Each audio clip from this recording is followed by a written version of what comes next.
En önce bir defa Arap ülkelerinin birlik beraberlik içerisinde. Ama onların başkanları hep satılmış. Çünkü Amerika'da, İngiltere'de tahsil yapmış. Onların Siyonistlerle işbirlikçiler onlar. Onların sesleri çıkmaz. Bizim de zaten sadece sesimiz çıkmakla, bağırmakla, çığırmakla elimizden ne gelir? O ancak kaba kuvvetten anlar. Kaba yıkmakla, çocuklar yalın ayak ya.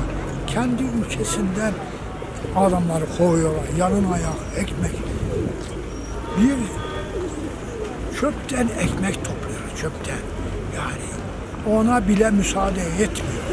Türkiye'nin göndermiş olduğu yardımları da onlara ulaştırmıyor, engel oluyor.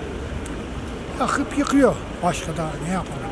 Sadece kahrı perişan olan inşallah yenilmiş ekin yaprağına döner inşallah. Neticede Allah-u Teala'dan başka bir isteğimiz olmaz şu anda. Elinden geleni yapması lazım ama işte biliyorsunuz yani ortam belli.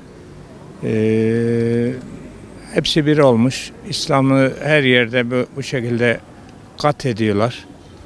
Maalesef üzücü. Allah yardımcıları olsun diyelim. Dualarımız o yönde. Müslüman gibi yaşamalı. O İsrail'de Allah kahretsin, kahrı perişan etsin. Başka bir şey demişiz. Müslümanca yaşamalı. Birbirini sevmeli. Filistin için maddi yardım yapmak lazım. Elinden gelen hiçbiri geriye konmaması lazım. Müslümanların hepsi bir araya gelip burayı bitirmesi lazım. Bu vaziyette onlar da bir vatandaş, onlar da bir Müslüman kardeş. Ne diyelim, başka Allah'a kalmış. Şimdi onlar hepsi bir olup da buraya Müslümanları kırmıyor, onların selahiyeti yoktur. İnşallah yardımcı olurlar. Oraya da yardımcı olurlar Müslümanlar.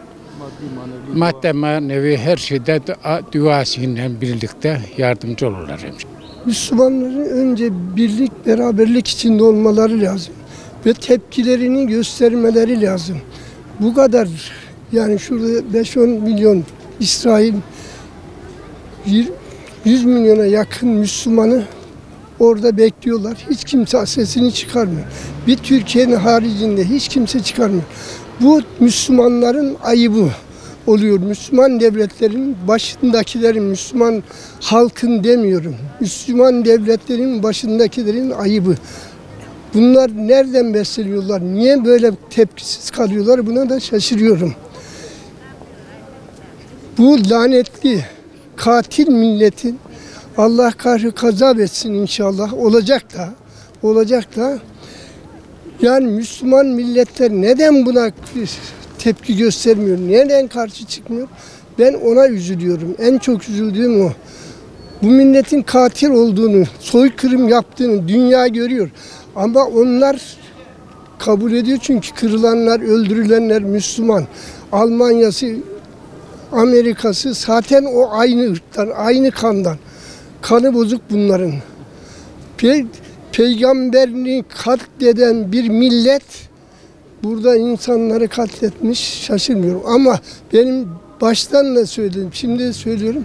Müslüman devletlerin başındakiler, Müslüman halka demiyorum, Müslüman ülkelerin başındaki o adamlara ben kızıyorum, onlara adam demiyorum, insan da demiyorum. Bu kadar tepkisiz bir Müslüman olamaz. Ben buna üzülerek izliyorum ve de en çok da Müslümanım diyen ülkelere üzülüyorum ve kızıyorum. Ya bunlar ne zaman uyanacak? Benim bildiğim iki tane inanç var. Biri İslam, biri Hristiyan. Bir safınızı belirleyin artık. Ey Müslümanım diyen. Sen bundan ekmek yiyorsun.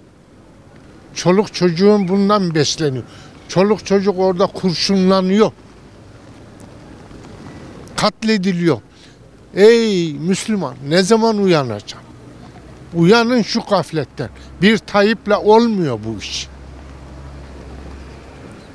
Özellikle de İran'a sesleniyorum.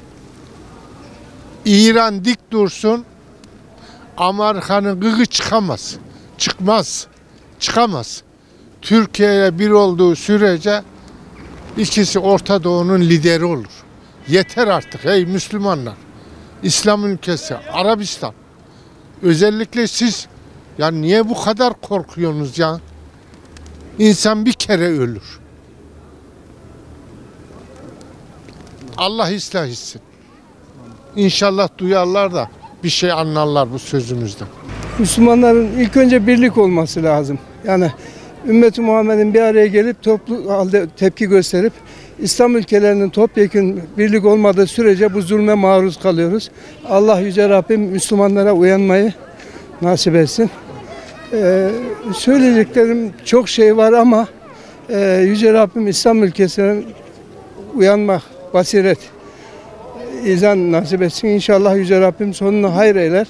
Bu zulmün de mutlaka sonu gelecek.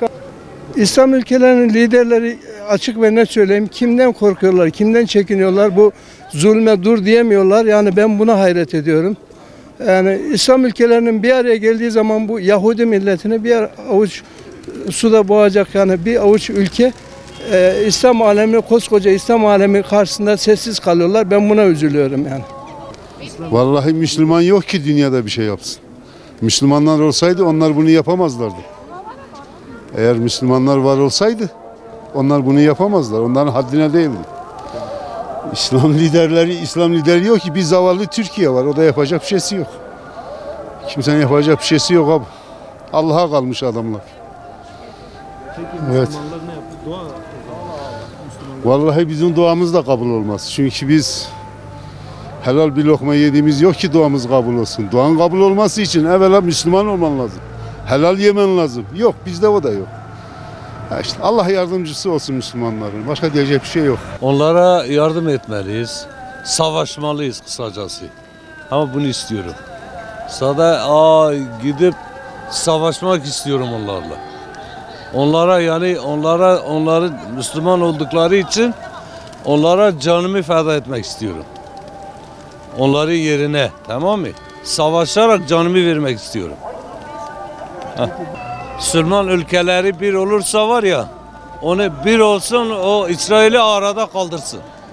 Bir olsun, tamam, bütün ordular İslam ülkeleri İsrail'i ortada kaldırsın, onu istiyorum. Hele vursun, yok etsin, ortada kaldırsın.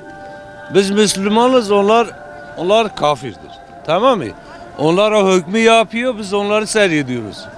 Hiç hoşumuza gitmiyor. Hiç hoşuma gitmiyor.